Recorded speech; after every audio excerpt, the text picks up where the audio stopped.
Hey, my name is Badass Benny and welcome to my channel. If you're an ACE, AMAC, and sex human trafficking survivor, you're in the right place. And it won't cost you a penny to like and subscribe and to share worldwide. And please leave a comment down below on the video. Today we're going to talk about storytelling. I do want to say ahead of time, I have 3 adult children and that each child I wanted, and that's why they're here. And God, of course. And I love every one of my children, and um, wanted to put that first and foremost. And it was the best thing out of the domestic violence marriage that I was in for 11 years. And so I was a teen parent at 18, met the kid's dad, he was 26. I went to visit my stepdad, Vern, and my little brother was there. And my mother wanted me to go check in on my little brother, so I did, and let him know, it's time to come home. And at that time, Vern wasn't in recovery, and so, he did other substances, so I went there, ended up playing card games and stuff, and then the kid's dad was there, and I asked Vern if he would give me a ride to community college the next day, so, I could sign up for school. And instead, the kid's dad took me. And I remember when he took me, he was driving and I was on the other side of the vehicle, and so I sat next to the door. Like, if he was to be stupid, I would jump out the door or something. And then that same day, he signed up for school, right? So I was in PE. PE was my major. I wanted to be a physical therapist, PE teachers, and I had like 23 units, and most of it was PE. And when I met the kid's dad, I missed a lot of my school. He would come over, we would have relations. One time, I remember he brought over like vodka, and I thought it was water, and I grabbed it and drank it like water. Boy, howdy, that is not fun. And so the kid's dad, he was very charming, very, he looked like Sylvester Stallone, but a miniature one with a broken nose. And, um, I was 18, was horny, I've had sex relations, and so I remember using suppositories, and things were just messy, and anyway, I ended up getting pregnant, and I was really surprised and shocked, and I ended up having an abortion. Abortions were not for me. It's not something that I want to do or like to do, and I went through a psychosis after I had it done, and that happens. It's quite common for a woman's body, if you have that done, to go into psychosis. And so I took off for 3 months, just driving with the kid's dad. We would go camp out at, around Lake County, various campsites, and just living on the road and free. And, and I would share him about some stories about me, and things like that, hitchhiking. So, he knows my stories. And I believe the abuse started when I got pregnant. I was pregnant with my oldest, and I remember being on top of a trailer because the kid's dad gave us a trailer to have because we were starting a family. And what happened with the abortions, I wanted that baby back, and I ended up having unprotected sex that night too. I was bleeding. It was just crazy. And I remember being pregnant and on top of the trailer trying to fix the cooler because it was hot during summer, and the kid's dad would be throwing rocks at me, and I'm like, hey, and he would just be smiling. It was humiliating. So it's when I got pregnant and having the baby. And um, I know, like, the night that the baby was born, my firstborn, he went out with someone else. Um, but he was very good at loving, picking up the child and just holding it and talking and connecting. And when he drank and did other substances, especially, hard liquor, would be like a heckle and jive.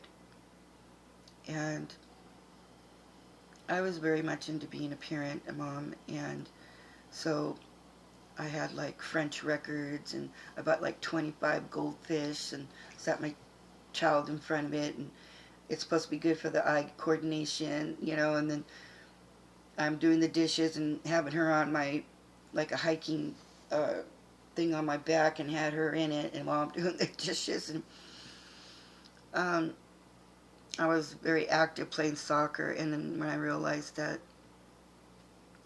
when my children got older, I would play again soccer. I was an athlete. And um, so it's been, I'm thinking, and it's okay to think, and it's taking me back into my 20s, and I'm 57, so you have to forgive me, and I'm doing this off the cuff. Um, it just got volatile, like his drinking. I didn't realize what an alcoholic it was and an addict. I do remember going to um, Al-Anon, thinking he was the problem when I had a problem with alcohol as well. One thing about the kid's dad is he could just get the alcohol, whatever, and pot. I can give whatever I wanted and didn't have to go buy it or nothing. So one time I was home with my oldest, and the kid's dad came home, and he had a bag of pot and some 80 proof schnapps, and he was encouraging me to drink more, like I would drink from the bottle, and come on, drink some more, let's have a good time, come on, come on. And, it was coercing. And he had a plan, you know. And so I'm here with my oldest like this, and I can't, and so he put the kids to bed, baby to bed, and I didn't realize, but I had blacked out and vomited. And I wake up to him on top of me, having raping me. At that time, I thought, well, we're having sex, but when someone's drunk in the state of California, it's not consensual sex. And so he was essentially spousal rape. I didn't realize this later until my 30s, when I got in recovery with the 12-step program in AA. So that's when I learned, everything. And so I'm all vomiting on myself, and he just, when he was done, got up and walked out and left me in the dark like that. And I didn't know I was pregnant. We ended up leaving the trailer in California and going to Oregon because I told him, I don't like the environment here. I just feel like something bad's going to happen. And it did. Someone got killed next door. And I just felt like it was just time to go. And we did. We sold the trailer. And we moved, didn't know where we were going in Oregon, landed in Astoria. And I went to go to the health department to see if I was pregnant because I was feeling sick. And I was. And I was surprised. And I have a lovely girl. Best thing ever in my life. She's like, when my firstborn, she like totally absorbed the energy in the room. It was quiet. And all the nurses were like, wow.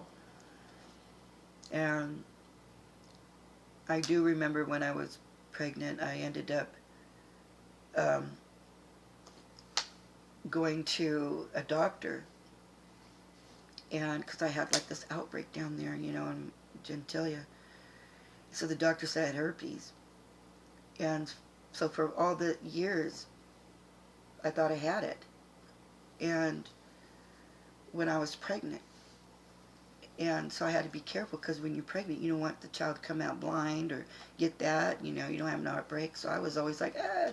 So I went to a Catholic church and prayed to God that, and I wasn't Catholic, I just went in there and prayed in front of the Lord Jesus Christ. He was on the cross there, and I just prayed from my heart to have a healthy baby, and I did. And I felt like she came from God, because her blue eyes, so blue. And the best thing out of this relationship, this abusive relationship, was the kids, and that's it. That's it. Nothing else. And my middle daughter, she's like a breath of fresh air when she comes in, and I just love her. And she knows about my story. And all my kids do, and my son. It got towards the end in the relationship that he would have kept me pregnant, barefoot and pregnant. He wanted like a whole bunch of kids. And that freaked me out, so I had my tubes tied at 23, 24 years old. That was very young.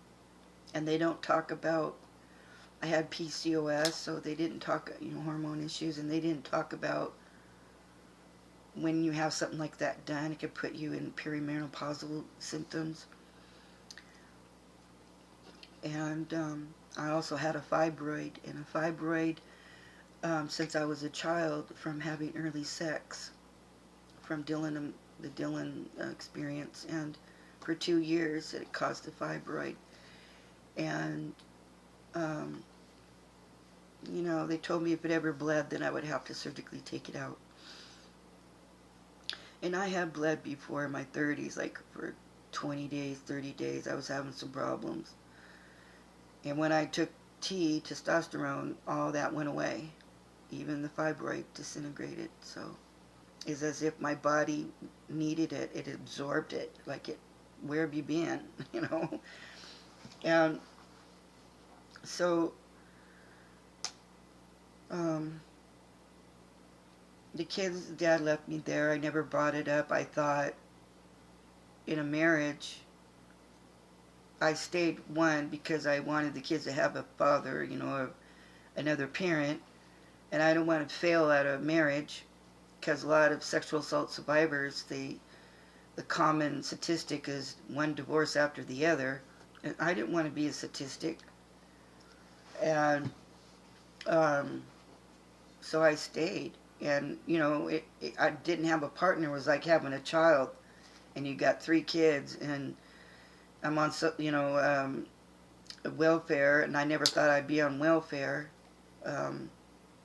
And he wasn't able to keep a job. He was drinking and using, doing whatever, and he did things like work on cars on the side, Nothing was consistent, and it was constant chaos. And he put me down like,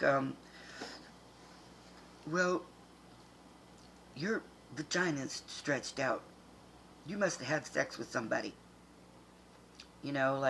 Because my oldest had blue eyes, he thought maybe, yeah, I am, because he's Mexican and Jewish and white, and he thought, and he's got green eyes, and, his dad's got blue, and he's like, where'd she get blue eyes? He thought I had fucked somebody else. And I did have an experience when I was pregnant, and it happens, if a baby hits you down there in a certain spot, you can have an orgasm. And I told the kid's dad about it, and he freaked out. He took it as if I was cheating. It's his own insecurity, so that's when all that started, putting me down. If I had a period, he'd put me down, being on the rag, and a little rat in there, because of the tampon. Just constant, vile, ugly things. And started, as the kids grew up, started doing it in front of them. And I remember him chasing around my son, and I told him, if you ever don't you touch him or I'll hurt you. And I did. I set a boundary with him. I told him if he ever sexually assaulted our kids, I would hurt him. Um, um, because of my own unprocessed sexual assaults, I hadn't dealt with them at the time. And I thought that in a marriage, like my mom, she's in her 80, almost 80 now, but during her generation, women had sex whether you wanted it or not. You thought it was part of marriage, and you put your legs up, and whether you wanted to have sex or not. And that's kind of what I thought. And it's not that way. And I had to learn in recovery about my body's sacred, and about boundaries. I'm putting up healthy boundaries, and having to look at myself. They call it a sexual inventory. I had to look at that. I had to look how it affected my relationships. And I realized I had been objectified most of my life. I hadn't had love the way I deserved to be loved, without violence and put downs and things like that. I've been married 3 times, once with the kid's dad. We went to Reno and got married, and my grandpa was there. My mom was very pissed off at my grandpa and Helen for allowing this to happen. And then when I did get married, the lady's like, "You look awfully young." And I'm like, "Well, I'm 18." You know?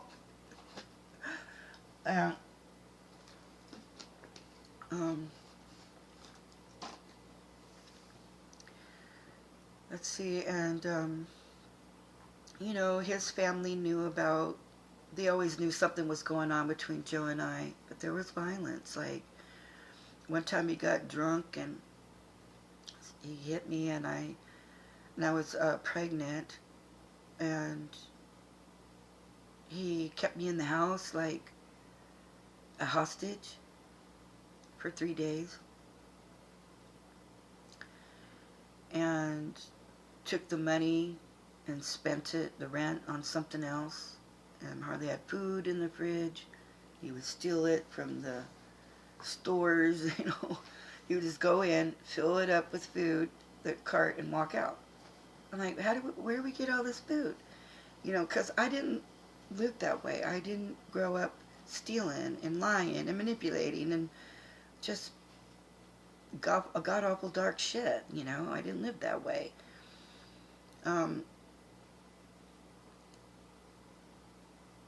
There was a time when there was a cousin, wasn't a true cousin of the kids' dad. He was a white guy, and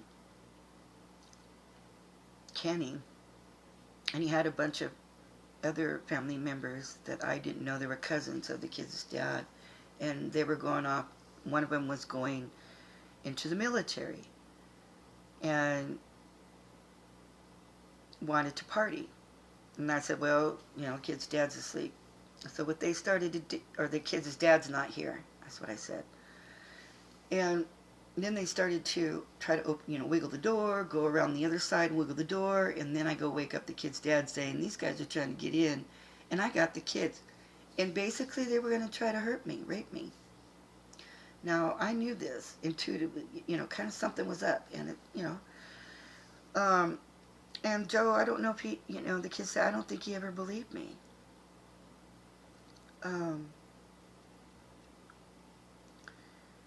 He could be really, really sweet and really kind and the best, when he didn't drink and stuff and was there, And when he did, it was just god-awful, y'all. And he'd be gone for days. He'd be, for days. I wouldn't know where the kid's dad is. And then he would come home drunk with candy and things. The kids would be in bed, we had fights. And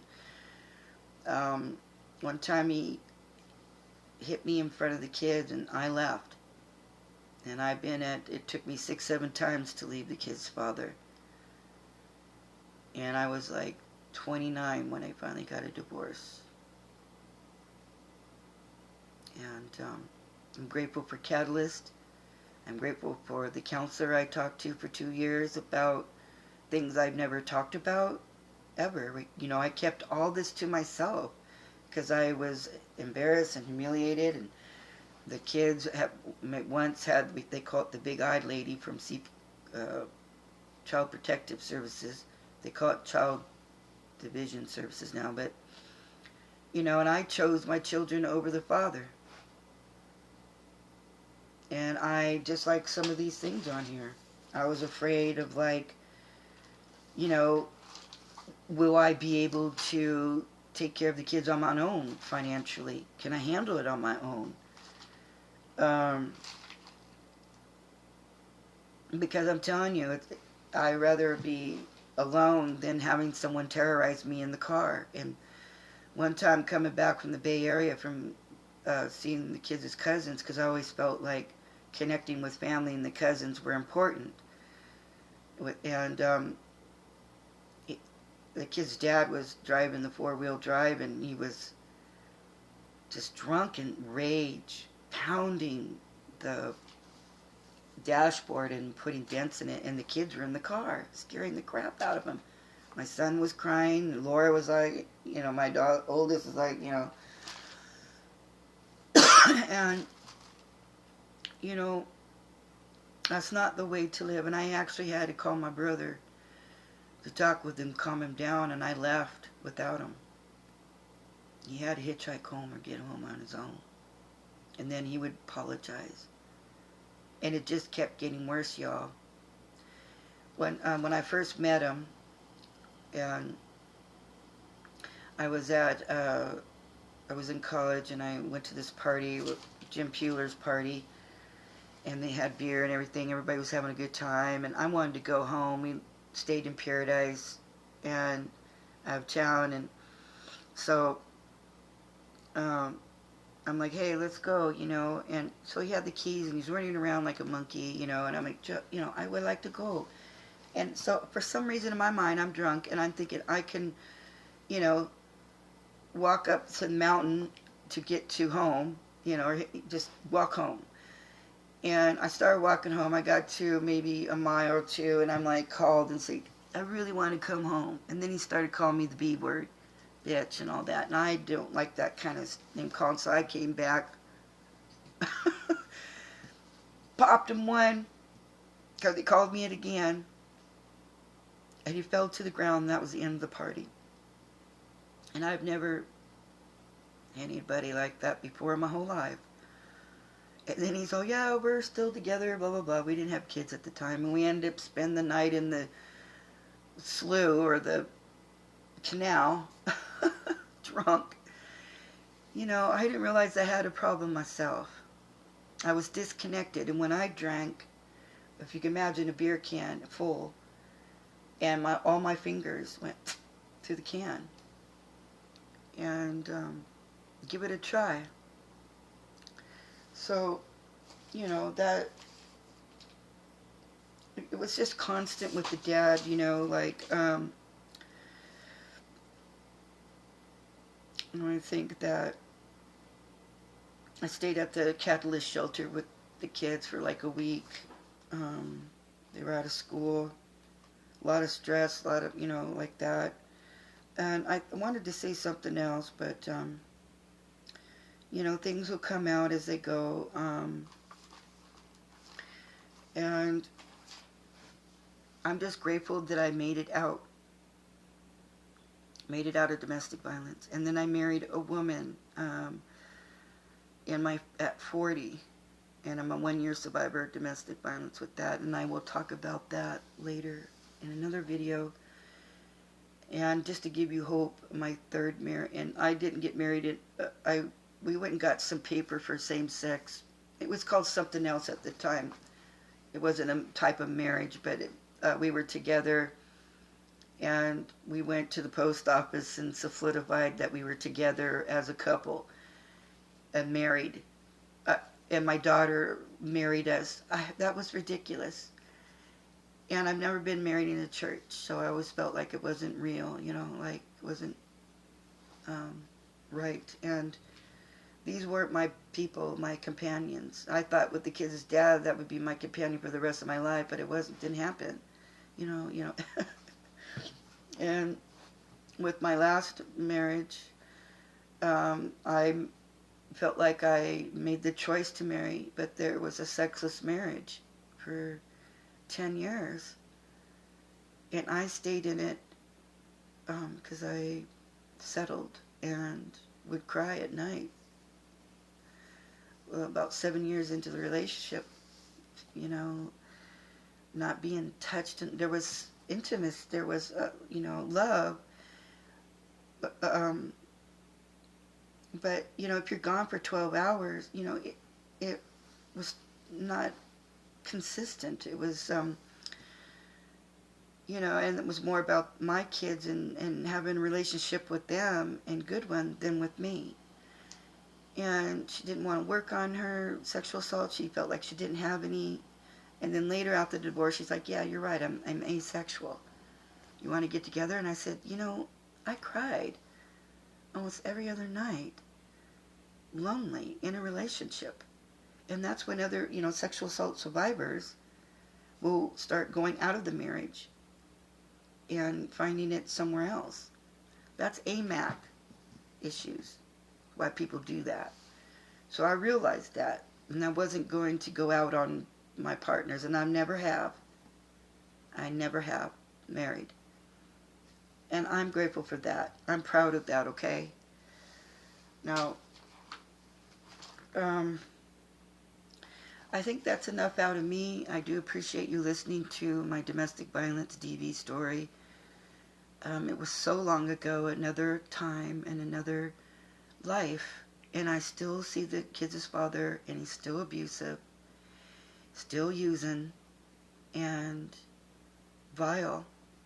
And I told the kids I'm not able to be around him. He triggers me, and I am not going to jail for him or nobody. I'm not being around toxic people. If people, the last words he said to me, everything that you touch turns to crap or something. I got where you tune, I'm not married to you. And you're gross. And my kids see this, and they picked up on it, because all that is learned behavior.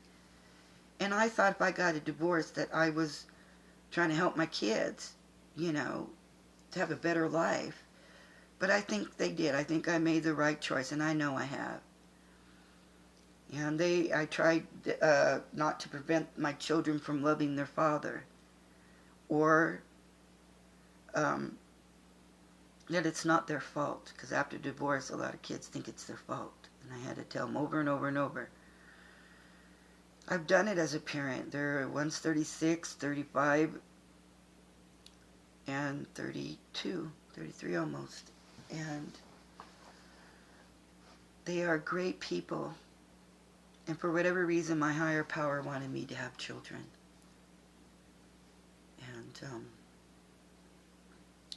And that's all right. I don't have grandchildren. And I'm sure that will bring up a whole new triggers, but more protection, because I get overprotective. I used to. The kids would tell me, you're being overprotective, parent. We can't let us do anything. It's very common with AMAC survivors, because I couldn't let my 11-year-old go out by themselves, and my other ones, because I didn't want them to get hurt or someone to steal them or hurt them. So I really done a lot of growing up, and my children have seen me do that, and I just love them, and it's so grateful to. I'm just grateful. So if my story helps you a bit, that makes me all right. And I ask, if you have stories, please share. What are you going to do to take care of yourself today?